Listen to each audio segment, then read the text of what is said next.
Welcome back to Daystrom Audio. We had an interesting question from a viewer recently. The viewer asked, do your amplifiers have a choke in them? And the answer is yes. Today I'm going to tell you why. In order to power a tube amplifier, we have to take the current that comes out of the wall, which is 120 volts, and we have to boost it up to several hundred volts DC in order to power that tube. Now the problem is, when you do that, you're going to have an AC ripple component in there, and the Class A topology that we use in our amplifiers is extremely sensitive to that noise, which means we have to get rid of it completely.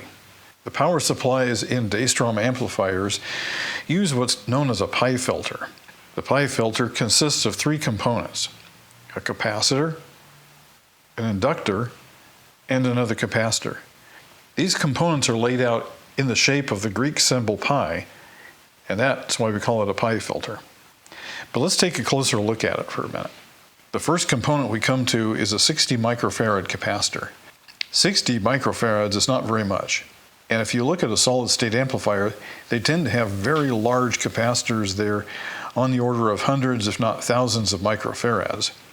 That works fine, but you can't do that with a tube rectifier, because if you overload that tube rectifier, you'll literally strip the cathode and destroy the tube. Small capacitors don't make good filters, and that's why we have to use a pi topology. We do have a little bit of filtration there at the first stage, but the waveform comes out looking like this. The next component is the inductor, and then finally the third component is another capacitor. Now this capacitor can be a little bit bigger, but we don't want to go too crazy with it. Our goal is to create a very effective low capacitance filter network that's going to get rid of all of that AC component. So how does this work? Let's take a look at the reactance of each one of these components. Remember now, resistance is for DC currents. Reactance is for AC currents. Running the reactance calculation on the first capacitor here, we find out at 120 hertz that our reactance is 22 ohms.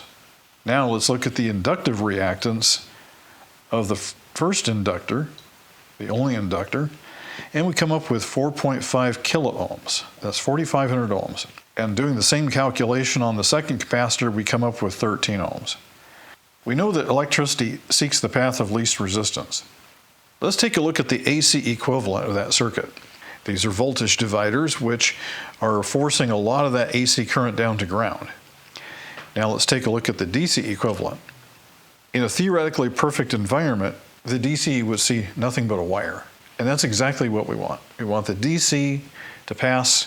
We want the AC to go to ground to the greatest degree possible.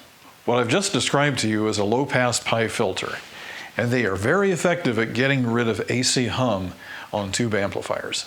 All right, I hope that answered your question. And remember, Daystrom Audio is all about great tube audio.